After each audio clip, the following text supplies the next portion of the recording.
굉장히 아파서 교회에 혼자 걸어올 수 없어서 휠체어에 실려 예배드리러 왔습니다.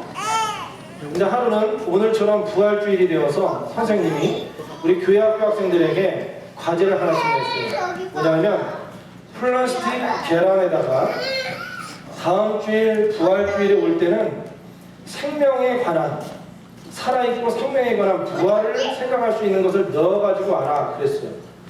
그래서 그 다음 주일이 되었는데 어린이들이 저마다 꽃도 집어넣고 자기가 좋아하는 기르는 애완용 곤충도 집어넣기도 하고 여러 가지 그림도 그려놓고 기발한 아이디어를 가지고 왔다는 거예요. 그래서 저마다 이제 예배 시간에 자기 과제를 소개를 하는 시간이 되었어요. 근데 휠체어에 실려서 이렇게 남이 끌어주는 그 모습으로 나온 톰은, 10살짜리 톰은 플라스틱 계란을 열었는데 어땠을까요? 텅 비어 있었어요. 친구들이 끼득끼득 웃으면서 쟤 좀 봐라, 과제도 안 해왔네, 이렇게 웃고 있었어요. 그때 선생님이 또 마음이 다칠까봐 톰, 몸이 아프거나 힘들 때는 과제를 못 외워도 괜찮아요, 괜찮아 라고 얘기했다는 거예요. 그랬더니 진지하게 휠체어에 앉아있던 톰이 이렇게 얘기했다는 것이죠. 선생님, 저는 분명히 준비한 것입니다. 왜냐하면 오늘 부활주일 예수님이 여기 계셨지만, 내 마음속에 계셨지만, 이제는 내가 아프고 힘든 이런 삶 가운데서도 내가 자유하게 되는 것처럼 부활하셨기 때문에, 여기 예수님이 부활하셨기 때문에 그 믿음만 여기 들어있는 거여서 이 플라스틱 계란은 비어있는 것입니다 라고 얘기했다는 거예요. 그리고 나서 10개월 후에 이 소녀는 하나님의 품에 안겼습니다. 그리고 장례식이 됐어요. 정말 이색적인 장례식이 벌어진 거예요. 보통 우리가 알다시피 장례식이 있으면 관 옆에 꽃을 놓게 되어 있습니다. 그런데 저마다 오는 사람들이 기억하고 와서 무엇을 들고 왔냐면, 부활절에 그 강렬했던 믿음을 생각하고 이 친구들이 플라스틱 계란을 들고 와서 꽃 대신 관 옆에 다 놓아두었다는 거예요. 실화로. 여러분, 오늘 본문 말씀 한번 볼까요? 맨 마지막 것만 읽겠습니다. 읽읍시다. 16장 10절에서 11절입니다. 시작. 마리아는 슬픔에 잠겨 울고 있는 제자들에게 가서 이 사실을 말했으나 그들은 예수님이 살아나셨다는 것과 마리아에게 나타나셨다는 말을 듣고도 믿으려 하지 않았다. 여러분, 그 당시 예수님이 부활하셨는데 마리아는 믿었고 보았으니까 적어도, 그리고 가서 전했을 때 제자들이 그 말을 듣고도 믿으려고 하지 않았다, 이렇게 얘기하고 있습니다. 여러분, 오늘 톰이라는 10살짜리 어린이, 몸은 아팠지만 그러나 믿음은 건강했던 이 어린이를 생각하면서 오늘 말씀을 들었으면 좋겠어요. 이 세상에는 두 종류의 사람이 살고 있습니다. 잘난 사람, 못난 사람, 저처럼 잘생긴 사람, 그렇지 않은 못생긴 사람? 아니죠. 부자, 가난한 사람, 권력 있는 사람, 없는 사람, 그런 사람이 아니고 그렇게 나누는 게 아니에요. 성경을 잘 읽어보면 이 두 가지로 나뉘어져요. 하나는 그의 영 가운데 부활을 믿는 사람, 또 하나는 부활이 믿어지지 않는 사람이에요. 사랑하는 여러분, 캘거리 제1감리교회 오늘 예배하러 온 여러분들에게 예수님의 부활이 2000년 전에 그 사실이었던 사건이 여러분들에게 믿어지는 분명한 역사가 있기를 주의 이름으로 축원합니다. 네. 우리 어린이들 예수님이 부활하신 걸 믿어요? 네, 그래. 아멘이라고 대답하면 더 좋을 것 같아. 한번 해볼게요. 여러분, 예수님이 부활하신 것을, 다시 살아나신 걸 정말 믿으세요? 네. 자, 여러분들은 어떠십니까? 여러분 예수님의 부활을 믿으십니까? 네. 아멘. 그렇습니다. 우리는 예수님을 믿고 그 부활의 주님을 만난 사람의 부류에 속해야 돼요. 이게 우리의 인생 가운데 제일 중요합니다. 왜냐하면 사람은 한계점을 가지고 살아요. 죽음 가운데 살고, 죄 가운데 살고, 허물 가운데 살고, 절망 가운데 살아요. 그것을 이길 수 있는 방법은 세상에 사람도 아니고 권력도 아니고 물질도 아니에요. 세상을 창조하신 그분을 만나게 되면, 그분이 내 안에 오셔서 주인 되주시면 그때부터는 겁없는 인생을 살게 되는 거예요. 그때부터 자유한 인생을 살게 되는 거예요. 그때부터 이 어린이처럼 자기가 죽을 것을 알면서도 부활의 신앙을 플라스틱 계란 속에서 많은 이들에게 도전을 주는 삶을 살 수 있게 되는 거예요. 나이와 상관없이, 신앙의 연륜에 상관없이. 저는 저와 여러분들이 이곳에 앉아 있는데 분명히 예수님이 부활했다는 것, 그분이 나의 삶의 주인이라는 것을 고백할 수 있는 믿음의 사람들이 다 되기를 원합니다. 정말 그렇게 원합니다. 여러분, 성경에는요, 이러한 부활이 진짜라고, 정말 일어난 사건이라고 얼마나 많이 얘기해 줬는지 모릅니다. 부활하신 주님께서 여러 번 여러 모양으로 수많은 사람들에게 나타납니다. 오늘 본문에 막달라 마리아에게 나타나셨어요. 그리고 그 이후에 베드로에게 나타나시고, 의심 많은 도마한테도 나타나시고, 그래서 참자국도 보고 십자가에 못 박힌 손바닥 봐야 한다고 그러니까 그것도 보여주셨어요. 실망해서 갈릴리로 가서 어부일 다시 시작하려고 했던 사람들, 제자로 살았던 거 이제 끝. 이제부터는 세상으로 돌아가리라. 그랬던 사람들에게 나타나셔서 아침 식사를 만들어 주시면서, 자, 내 양을 먹여라. 내가 3년 동안 너희들을 괜히 공들였는지 알아? 이제부터 부활한 나를 보았다면, 죽음을 넘어서는 인생의 비밀을 알았다면 이제는 다시 살아야 돼. 부활하셔서 승천하실 때 500명이 넘는 사람 눈앞에 보였습니다. 사도 바울은 그래서 여러분들에게 편지를 씁니다. 만약에 부활을 믿지 않는 사람들은 지금이라도 예루살렘에 와서 그 500명 중에 상당수 사람들이 지금 살아있으니까, 예수님을 만난 사람들이 지금도 멀쩡하게 살아있으니 그들에게 목숨을 건 간증을 들으시오 라고 얘기합니다. 돌에 맞아 순교하는 스데반이 그때 예수님을 봅니다. 부활하신 예수님. 다메섹으로 가던 사도 바울이 예수님을 만나게 됩니다.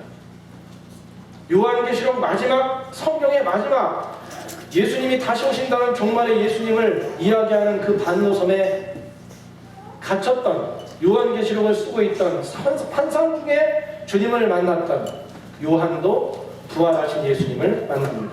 여러분, 마태마가 누가 요한복음에 부활에 대한 것이 직접적인 부활 구절이 58구절이나 나옵니다. 사도행전엔 22곳에 나옵니다. 부활장이라 불리는 장이 있습니다. 고린도전서 15장입니다. 여기에 한 장에 15번 부활에 대한 것이 언급되어 있습니다. 바울 서신에 60회 이상이나 기록되어 있습니다. 여러분, 성경 가운데 우리 성경 말씀에 그 말씀이 능력이 있다, 하나님 말씀이 살아있다 그러는데 이렇게 엄청나게 많은 숫자가 있는 부활은 왜 못 믿을까요?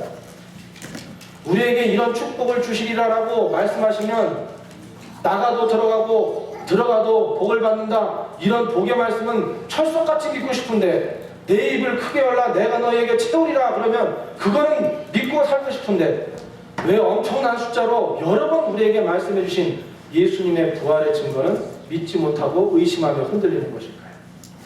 오늘 2014년 오늘 부활 주일에 분명하게 우리 확신을 가지고 삽시다. 예수님은 부활하셔서 우리의 주인 되주시고 우리의 모든 한계를 뛰어넘어 살게 해주신 정말 엄청난 만남을 주신 분이라는 것 믿으시기 바랍니다. 이 부활을 아나스타시스라고 말씀드린다고 그랬어요. 히라고. 다시 일어난다. 다시 일어난다. 그렇다고 그러면 믿음 생활하면서, 우리 캘거리 제일감리교에서 믿음 생활하면서 또 여러분의 직장이나 학교나 공부나 여러분의 삶의 현장에 살아가면서 절망하고 패배하면 될까요? 아닙니다. 우리 안에 부활의 주님이 정말 계시다면 오늘 생명을 주셔서 십자가에 그렇게 돌아가심으로 인해서 우리를 대신해서 모든 것, 필요 없는 것들 다 떨쳐버리게 하신 그분, 모든 것부터 자유하게 하신 그 주님이 우리의 주님이고 여러분의 주님이라고 생각하면, 그게 확신이 한다면, 그럼 우리는 패배자로 살면 안 됩니다. 교회 와서도 앞으로 신앙생활하면서 패배자로 살지 않기를 바랍니다. 가정에서도 무엇을 하든지 패배의식을 가지고 살지 않길 바랍니다. 여러분 공부할 때도 나는 안 될 것 같아, 이런 마음으로 공부한다면 그건 패배자입니다. 여러분의 인생 가운데 하나님의 뜻대로 비전만 맞으면, 그분의 시선과 내가 똑같이 맞출 수만 있다면, 그분과 채널만 맞으면 하나님 우리에게 부활의 일어남을 주신다는 것, 다시 언제든지 일어나며 승리케 하신다는 것, 여러분 승리자가 될 수 있다는 것. 왜? 예수님의 생명값으로 다시 산 사람들이기 때문에. 오늘 다시 새롭게 되는 날이 되기를 축원합니다. 하나님께서 예수님을 이 땅에 보내셨을 때 이렇게 말씀하셨잖아요. 예수님이 탄생하신 그때쯤 제가 이 말씀을 자주 드려요. 오늘 다시 한번 마음속에 신실하신 예수님 생각해 보자는 거예요. 마태복음 1장 23절입니다. 읽읍시다. 어린이들도 똑같이 잘 읽을 수 있죠? 누가 잘 읽나 보자. 시작.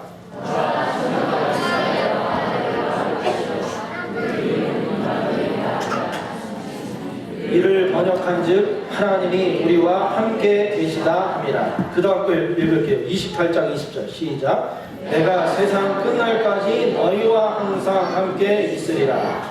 예수님이 이 땅에 태어나셨을 때, 태어나시기 전에 하나님께서 예언해 주신 게 있어요. 이름을 임마누엘이라. 그게 뭐냐? 하나님께서, 여호와께서 우리와 함께 하신다. 지금 함께 하신다는 거예요. 그리고 예수님께서 부활하신 다음에 하늘로 승천하시기 전에 마지막으로 우리에게 주신 약속은 내가 세상 끝날까지 너희와 항상 함께 있으리라. 아멘? 이 믿음 가지고 삽시다. 세상에 나아가서 여러 가지 환경이 오고 인간관계 헝클어지고 물질의 어려움이 있든 건강이 약해졌을 때 그때 이리저리 흔들리면서 겁먹고 살지 말고 부활의 신앙 가지고 주님은 약속하시면 다 지키는 분이야 이렇게 생각하시고 신실하신 하나님이잖아요. 그래서 무엇이든지 다 하시는 하나님이잖아요. 전능하신 하나님. 무소부재 어디나 다 계신 하나님이고 무엇이든지 다 하는 분이고 우리를 위해 죽을 수 있었던 분이에요. 그 부활의 신앙을 가지고 사는데 앞으로 새롭게 사는 것 당연한 일이 아니겠습니까? 이제 말씀을 마칠게요. 이 부활의 절기에 우리가 어떻게 살아야 합니까? 따라해 보세요. Stand up and go again. 나 요즘에 믿음이 힘들고 어려웠어. 내가 여러 가지 환경 가운데 있어서 나는 주저앉아 있어. 그렇다면 stand up, 일어나라는 거예요. And go again. 다시 가세요. 마태복음 28장의 말씀처럼 가라 라고 말씀, 복음을 들고 가라. 여러분의 삶의 현장에, 학교에, 직장에, 교회에 어느 곳에 있든지 간에 주님의 심장 가지고 열심히 뛰어가는 여러분들이 되기를 바랍니다. 여러분 황영조 선수 아시죠? 이봉주 선수도 아시죠? 뭐 하는 선수들이죠?